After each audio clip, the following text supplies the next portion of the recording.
Estamos de volta com a Alerj Debate, de hoje com o tema A Fala.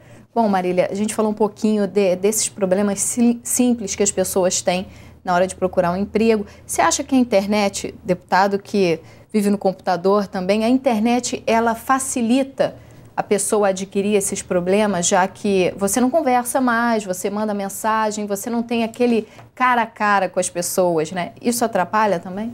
Atrapalha muito, porque hoje em dia os jovens estão escrevendo com sílabas, quando não estão escrevendo só com uma consoante. É ver de você, é tá, é tô, você não escreve mais. Então, quando chega na hora de falar, o jovem chega e você pergunta alguma coisa a ele, ele fica, pô, tá, pé, tô. Não fala mais. Gíria nem pensar, né? Gíria nem pensar, diminutivo nem pensar. Estou em vez de tô, ou tá, está. O R final é importantíssimo. Eu me bato muito desde o primeiro encontro com o R final. O R final, ele te dá mostra a sua cultura. Até o nordestino, ele bota o R final quando ele quer ser alguma coisa para o resto do Brasil e subir na vida. Você vê um cantor que vem do Nordeste, ele vem com sim senhor, por favor, meu amor. Quando ele chega para ser para o Brasil inteiro e para o mundo inteiro, você vê uma Gal Costa, um Djavan, todos colocam o R final. Então, esse R final, ele te dá cultura. A mesma coisa é o S. O S é dinheiro no bolso. Por quê? Porque se você não bota o S final, você não tem concordância. Te dá uma articulação pobre. Então, você fica sem cultura. Você pode ser um engenheiro, pode ser um rapaz com terceiro grau e vai fazer uma entrevista sem botar o R nem o S final, ele não parece que é uma pessoa culta. Marília, a internet é inexorável, já está na vida de todos nós. Então, claro que o jovem está falando pior do que falava anos atrás. Então, qual é a saída? Qual é a saída porque o contato pessoal também é fundamental e inexorável na vida da gente em sociedade. Então, qual é o caminho para se falar melhor numa sociedade que apresenta agora o fator internet na vida de todos nós? Fundamental é fazer uma coisa que se fazia antigamente e que hoje em dia não se faz mais. Leitura oral. Então, a leitura oral é fundamental. Então, ele está na internet, ele está pesquisando a empresa que ele vai se apresentar, tentar uma vaga nesta empresa, ele lê na internet, ele pega um parágrafo sobre essa empresa e ele vai ler oralmente. Uma vez, não fiz os S, não fiz os R's, não fiz a pontuação correta, eu então agora vou ler novamente. Ele lê 3 vezes. Quando ele se sentir um locutor, ele está bom. Ou seja, você só aprende a falar bem falando. Falando. Não tem jeito. Ele vai fazer uma prova oral, ele tem que fazer o quê? Ele tem que estudar muito. Todos esses que fazem prova oral estudam demais, mas estudam em voz baixa, estudam deitados num sofá, perna para cima. Não. Se você vai fazer uma prova oral, você tem que estudar sentado, como nós estamos sentados aqui, como se fosse responder uma pergunta. Ele então vai fazer o quê? Ele pega o resumo que ele fez da matéria daquele dia e vai ler todo santo dia em voz alta cada resumo. Ou fazer uma pergunta para ele e ele mesmo responder essa pergunta.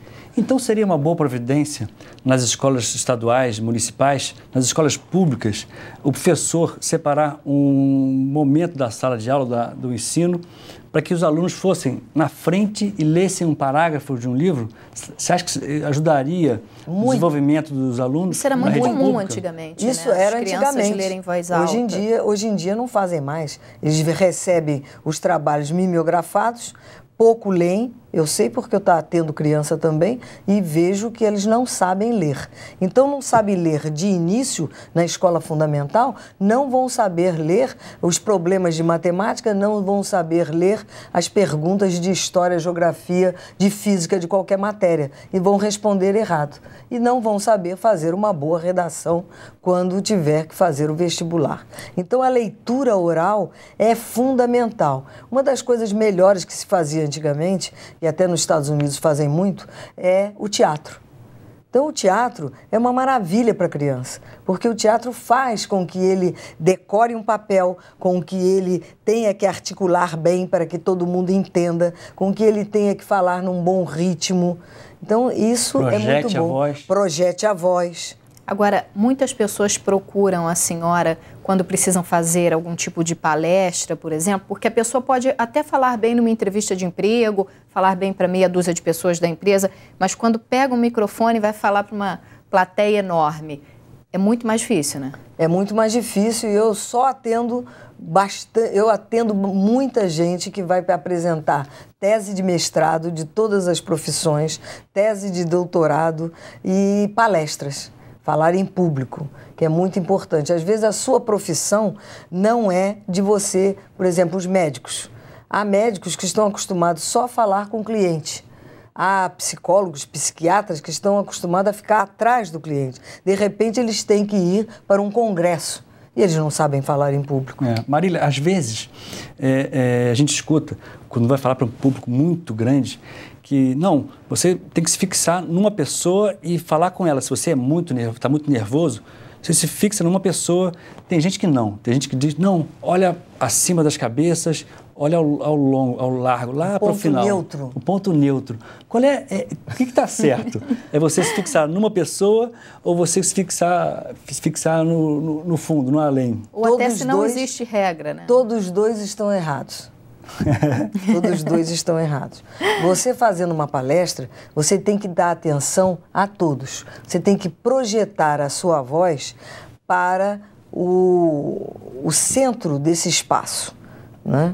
Isso aí já tem uma técnica que eu não vou dar aula aqui agora, mas você projeta a sua voz mais ou menos para o centro. Isso aí é física. Por quê? Como você joga uma pedra num lago. Então, esses círculos concêntricos são as ondas sonoras. Agora, o seu olhar, você não vai ficar olhando para esse centro, mas você vai olhar para todas as pessoas que estão lá. Então, o primeiro boa noite a todos é panorâmico. Depois você começa ou pelo meio, quando você muda de ideia, você passa para o lado de cá, quando muda de ideia, você passa para o outro lado. Sempre com muita calma, né? Sempre com muita calma, sempre com atenção a todos. Mas também não pode ser com calma demais, que você fica monótono. Você tem que ter uma continuidade, você tem que ter aquele brilho no olho, você não pode passar medo do que você está fazendo, entendeu? E agora, o importante é que você olhe para todos. Porque as pessoas que estão ali têm que ter uma empatia com você. Elas vão prestar atenção a você se você for objetivo, se você for atingir. E você só pode saber se você está agradando se você olhar para as pessoas em geral, não é? Bom, eu vou pedir mais um minuto para vocês, a gente vai para mais um intervalo, daqui a pouco a gente está de volta.